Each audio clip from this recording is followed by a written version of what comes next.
नमस्कार, न्यूज 7 में आपका स्वागत है। मैं हूं शफारी। खबरों की विस्तार से पहले आइए संक्षेप पर डालते हैं एक नजर।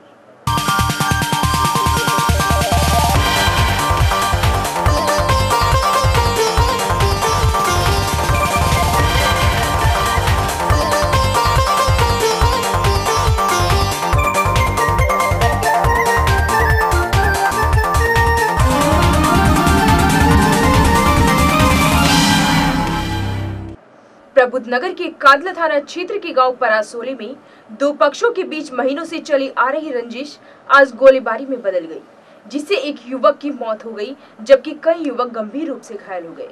गांव में तनाव के चलते भारी पुलिस फोर्स को तैनात कर दिया गया है। प्रबुद्धनगर के गांव परासोली में अख्तर के परिवार में मातम का माहौल है। खूनी रंजिश के चलते अख्तर के पुत्र इरफान को गोली लगते ही मौत हो गई तथा घटना में कई लोग घायल हो गए। इरफान के गांव के ही दूसरे पक्ष राधेश्याम से रंजिश चली आ रही थी। आज जब इरफान अपनी चाचा के घर के बाहर बैठा था तो राधेश्याम दर्जनों हथियारबंद लोगों के साथ आया और इरफान पर गोली चलानी शुरू कर दी। इरफान की गोली लगते ही मौत हो गई। तो एक मोटरसाइकिल पर आया और वो इसकी तरफ को लगाने लगा। वो कहने लगा, भाई तू क्यों लगा रहा मेरी तरफ को। इनकी जो है कासून हुई, बीच में छूट छुटा हुई। करीबन 2 घंटे बाद ये 10-15 आदमी आए और इसके मकान में बैठे हुए गोली बजा दी। एक तो राधा है, किरसन, धर्मेंद्र, सतन, कुलदीप और जी मोनू तो सुना नहीं, प्रधान नहीं था। पुरानी रंजिश इससे नहीं थी, पुरानी रंजिश तो और किसी से थी। इससे तो आज ये जो बात हुई। अच्छा जी, सब गलती जो है उन्हीं की दूसरी पार्टी की है। वो आगे उन्होंने जो है गोली बजाई मकान पर आगे। हाँ, सबके पास हथियार थे, तलवार भी थी, तबल भी थे।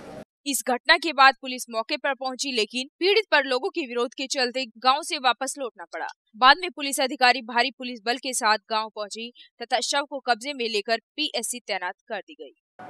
प्रबुद्धनगर की झिंझाना पुलिस ने मुखबिर की सूचना पर कुछ दिन पहले दूध के व्यापारी से लाखों की लूट का खुलासा करते हुए 2 इनामी लुटेरों को 50,000 रुपए की नकदी, 2 देसी तमंचों के साथ गिरफ्तार किया है, जबकि लूट के 5 आरोपी अभी भी पुलिस की गिरफ्त से बाहर हैं। झिंझाना थाने की पुलिस व प्रबुद्धनगर की एसओजी टीम ने एक मुखबिर की सूचना पर झिंझाना से 18 मार्च को दिन दहाड़े दूध व्यापारी से हुई लूट का खुलासा करते हुए 2,500 रुपए के 2 इनामी बदमाशों को गिरफ्तार कर लिया है। पकड़े गए बदमाशों से पुलिस ने लूटी हुई 50,000 की नकदी और 2 देसी तमंचों के साथ गिरफ्तार किया है। वहीं अभी भी दूध व्यापारी से हुए लूट के मुख्य आरोपी पुलिस की गिरफ्त से बाहर हैं। 9 लोग हैं इसमें, जिसमें 2 मुखबर हैं और 7 अंत हैं। कितने रुपए लूटे थे आपने? 9 लाख। अच्छा, इससे पहले भी लूट वगैरह की थी? नहीं, कोई नहीं। किन हथियारों से तुमने घटना को अंजाम दिया? ये हारून ने करी थी। हारून ने। अच्छा, क्या हथियार थे आप पे? तमंचे थे सब पे।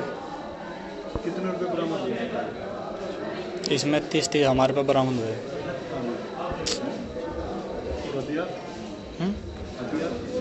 हथियार तमंचे हैं।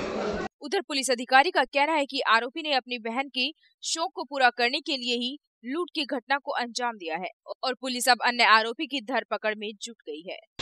ऐसा है जी, यहाँ पर 16 मार्च को इरफान की दूध की डेयरी है थाना झिंझाना में। वहाँ 9 लाख रुपए की लूट हुई थी और इस लूट में जो बाद में इस केस को वर्कआउट किया गया, इस केस को वर्कआउट करने में जो मुख्य आरोपी है सादर और मुंशाद, इसको आज गिरफ्तार किया गया है और इनके पास से 50,000 रुपये बरामद हुए हैं। इस घटना में 1,23,000 रुपये बरामद हो चुके हैं और कुल मिला के 7 अपराधियों को पकड़ा जा चुका है। शेष 5 अपराधियों के लिए लगातार अभियान जारी है, उनको भी गिरफ्तारी की जाएगी और लूट का बचा हुआ पैसा जो भी उनके पास है उसको बरामद करने का प्रयास किया जा रहा है। पुराना आपराधिक इतिहास है। ये जो सादर है ये शातिर अपराधी है। ये पहले भी थाना भवन में लूट के मुकदमे में, गैंगस्टर में ये लिप्त रहा है। इसके खिलाफ मुकदमा लिखा गया है। तो दूसरा जो ये है मुंशाद, ये भी आपराधिक है। ये पूरे जो अपराधी हैं इसमें से सादर जो है ये तीतरों में ही सरस्वती इंटर कॉलेज 2011 में इसने इंटरमीडिएट पास किया है और इसका जो ऑफिशियली बात बताई थी कि अपने बहन की ख्वाहिश पूरी करने के लिए उसने ये लूट में मुख्य भूमिका निभाई है। बहन इसकी हुमा जिसकी ख्वाहिश पूरी करना चाह रहा था, और इन्होंने जो सूचना मिली थी, सूचना अकबर ने दी थी। अकबर दूध की डेयरी में काम करता था, उसी ने सूचना दी थी, और सूचना के आधार पर ये पूरा सबने मिलकर, जो एक दूसरे से रिश्तेदारी में भी हैं अधिकतर लोग, उन्होंने इस घटना को मिलकर अंजाम किया था। हाँ, ये दो जो अपराधी सादर और मुंशाद हैं, ये चूँकि इस पूरे घटना के मूल अपराधी थे। इसमें एसपी प्रबुद्ध नगर द्वारा पूर्व में ही 2,500 रुपये का इनाम घोषित किया गया था। 12 तारीख को एसओ जयाना द्वारा ये पकड़े गए। शेष अपराधियों की गिरफ्तारी के लिए प्रयास जारी है। पश्चिमी उत्तर प्रदेश के ईंट भट्टों में पकाई कार्य 25 जून से बंद हो जाएगा और अगले वर्ष तक 1 जनवरी से पहले शुरू नहीं होगा। ईंट निर्माता समिति उत्तर प्रदेश के अध्यक्ष विजय कुमार गोयल, महामंत्री प्रमोद चौधरी, पश्चिमी उत्तर प्रदेश अध्यक्ष केपी सिंह आदि ने नगर के श्री मंदिर हनुमान टीला स्थित अग्रसेन बारात घर में पश्चिमी उत्तर प्रदेश ईंट निर्माता संघ के एक समारोह में भाग लिया। समारोह में निर्णय लिया गया कि ईंट भट्टों में पकाई कार्य 25 जून से बंद हो जाएगा और अगले वर्ष की 1 जनवरी से पहले शुरू नहीं हो सकेगा। टीईटी संघर्ष मोर्चा द्वारा प्राथमिक विद्यालयों में शिक्षकों के खाली पड़े पदों पर टीईटी मेरिट के आधार पर भर्ती की मांग को लेकर जारी धरना तीसरे दिन अग्रसेन पार्क हनुमान रोड पर जारी रहा। टीईटी मोर्चा के प्रवीण, मोहित, प्रदीप, सौरभ और विक्की रविवार को क्रमिक अनशन पर रहे। टीईटी संघर्ष मोर्चा के आंदोलन को प्रमुख समाज सेवियों अरविंद संगल, पूर्व प्राचार्य मोहनलाल, डॉक्टर राजेंद्र गोयल, डॉक्टर मुकुट मोहन संगल ने धरना स्थल पर पहुंचकर समर्थन दिया। सद्भावना समाज कल्याण समिति के अध्यक्ष ऊधम सिंह ने भी आंदोलन को समर्थन दिया। टीईटी संघर्ष मोर्चा ने टीईटी मेरिट के आधार पर प्राथमिक विद्यालयों में शिक्षकों की भर्ती की मांग को लेकर तीसरे दिन भी अपना धरना जारी रखा। देखिए, टीईटी भर्ती प्रक्रिया शुरू की गई थी मायावती सरकार में, और अखिलेश सरकार ने इसे विभिन्न बहानों से स्थगित कर रखा है, लटका रखा है। हम ये चाहते हैं कि भर्ती प्रक्रिया जल्द शुरू हो और जो पुराना विज्ञापन था उसी के आधार पर भर्ती की जाए। एकमात्र डिमांड हमारी यही है। तो हम ये आंदोलन को जारी रखेंगे और इसे और ज्यादा तेज करेंगे। न्यूज़ 7 में हो चला है वक्त एक छोटे से ब्रेक का। जाइएगा नहीं, देखते रहिए न्यूज़ 7। दीदी, आपका घर तो मैं मनाऊंगा, तो मैं आपकी सुई लगाऊंगी। जल्दी चलो बच्चों, स्कूल को देर हो रही है। बच्चों का हो यदि सपना, पढ़ लिख कर कुछ हो बनना, इंजीनियर या डॉक्टर तो क्या करें? हम तो जाएंगे भारतीय पब्लिक जूनियर हाई स्कूल। भारतीय पब्लिक जूनियर हाई स्कूल में पढ़ेंगे। I want to be a doctor. I want to be a pilot.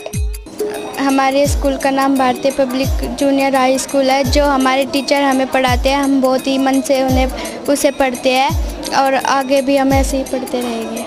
आप जीवन भर अपने बच्चों के भविष्य के बारे में सोचते हैं, लेकिन भारतीय पब्लिक जूनियर हाई स्कूल आपके सपनों की नींव को मजबूत करता है, जिससे आपका बच्चा आपके सपने पूरा कर सके। Bharatiya public junior high school, गली नंबर 5, मोहल्ला रेल पार, शामली। Mobile number 9536912498। हमारे विद्यालय में जो है वो कंप्यूटर शिक्षा, अच्छा फर्नीचर है, अच्छे पानी की व्यवस्था है और आने जाने वाहन सुविधा भी है। अनुभवी टीचर हैं जो कि हमारे बच्चों को अच्छी प्रकार से शिक्षा दे रहे हैं। भारतीय public junior high school. Break के बाद न्यूज़ 7 में आपका स्वागत है। नगर निकाय चुनाव की तैयारी के संबंध में आयोजित मतदाता मेले में काफी संख्या में मतदाताओं ने अपने नाम मतदाता सूची में शामिल करने के लिए फॉर्म भरे। रविवार को हिंदू कन्या इंटर कॉलेज में आयोजित मतदाता मेले में काफी संख्या में मतदाताओं ने अपने नाम मतदाता सूची में दर्ज कराने के लिए फॉर्म भरे, जबकि काफी संख्या में कुछ परिजनों के नाम मतदाता सूचियों से काटे जाने पर आपत्तियां दर्ज कराई। चुनाव लड़ने की तैयारियों में जुटे प्रत्याशियों ने अपने विरोधियों पर फर्जी मतदाता के नाम मतदाता सूची में दर्ज कराने की लिखित शिकायत दर्ज कराई। वार्ड 25 की पूर्व सभासद ममता गर्ग ने जिला अधिकारी शामली को सौंपी 5 पृष्ठों की आपत्ति में जहां कई मकान नंबरों के वार्ड में न होने का आरोप लगाया है, वहीं मतदाताओं के नाम मतदाता सूचियों में 2 बार दर्ज होने पर आपत्ति जताई है। रविवार को नगर में साप्ताहिक बंदी पूरी तरह कामयाब नहीं रही। नगर के सभी प्रमुख बाजारों में कुछ दुकानें खुली रही, जिससे व्यापारियों में रोष रहा। प्रबुद्धनगर जनपद में साप्ताहिक बंदी का नियम तख्ती से लागू होने के बाद लगातार दूसरे रविवार को नगर में साप्ताहिक बंदी का असर तो नजर आया, लेकिन कुछ दुकानदारों के दुकान खोलने को लेकर व्यापारियों में रोष नजर आया। आम दिनों में नगर में सबसे भीड़ भाड़ वाले बाजारों में शुमार रहने वाले मार्ग रविवार को पूरी तरह सुनसान नजर आए। मामला यह, प्रशासन ने जो है सप्ताह की छुट्टी रखी है और उसमें कुछ लोगों ने दुकान खोल रखी है। प्रशासन इस तरफ ध्यान नहीं दे रहा। अगर बंद रखे तो सबकी रखे और खुली रखे तो सबकी खुली रखे। इसमें सभी की बंद होनी चाहिए। ऐसा नहीं है कि 10 की बंद हो रही, 1 की खुल रही, वो 10 भी फिर उनको लालसा रहेगा हम भी खोल लें। इनकी खुल रही, इनकी कोई 60-गांठ हो गया? नहीं, इनकी 60-गांठ हो सकती है। अगर जैसे इंस्पेक्टर साहब आए और खुली हुई है दुकान और उसको देख के चले गए, कह रहे अगर भाई हमारे पे तो लाइसेंस है। कपड़े वाले खुल रही है, कपड़े वाले की खुल रही है, पंसारी की खुल रही है, मतलब इस बात का ध्यान नहीं दे रहे। सारा बाजार बंद हो रहा, इक्का दुक्का दुकान खुल्लो बैठे, इस पर ध्यान नहीं दे रहे। बंद होवे तो सबकी बंद होवे, नहीं किसी की ना बंद होवे। झिंझाना पुलिस ने 3 माह पूर्व घर से गायब नाबालिग युवती को परिजनों की सूचना पर कस्बा ऊन से बरामद कर आरोपी को गिरफ्तार किया है।